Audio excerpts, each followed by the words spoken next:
मागील 2 दिवस कोल्हापूर जिल्ह्यात झालेल्या मुसळधार पावसामुळे ओढ्या नाल्याच्या माध्यमातून मोठ्या प्रमाणात पाणी पंचगंगा नदीमध्ये मिसळलेलं आहे आणि याच पाण्याबरोबर मोठ्या प्रमाणावर कचरा देखील या नदीमध्ये मिसळल्याचं बघायला मिळते। आपण बघू शकतो कोल्हापुरातील राजाराम बंधाऱ्याच्या ठिकाणची ही दृश्य आहेत आणि हा शहर आणि परिसरातून जो काही कचरा आहे तो या राजाराम बंधाऱ्याच्या ठिकाणी अडकून पडल्याचं आपल्याला बघायला मिळतं आहे। नदीवर अक्षरशः या कचऱ्याचा थर आपल्याला बघायला मिळतो, ज्यामध्ये प्लास्टिकच्या बाटल्या त्याचबरोबर अन्य साहित्य देखील आपल्याला बघायला मिळते। त्यामुळे या सगळ्या परिसरामध्ये मोठ्या प्रमाणावर दुर्गंधीचं साम्राज्य आहे ते पसरलेलं आहे आणि महानगरपालिकेनं आता हे सगळे कचरा उठावाची प्रक्रिया आहे ती सुरू केलेली आहे आणि आपण बघू शकतो किती मोठ्या प्रमाणावर कचरा या सगळ्या राजाराम बंधाऱ्याच्या ठिकाणी गोळा झालेला आहे।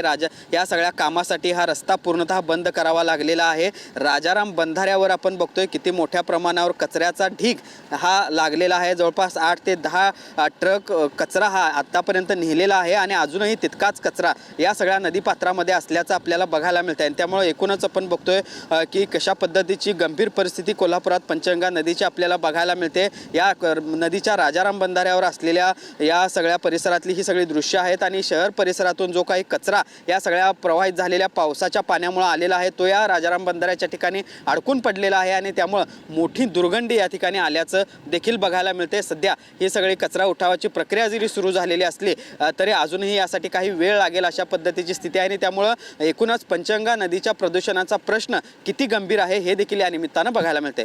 Journalist Sunil Katkar, Bhushan Patil, TV9 Marathi, Kolhapur.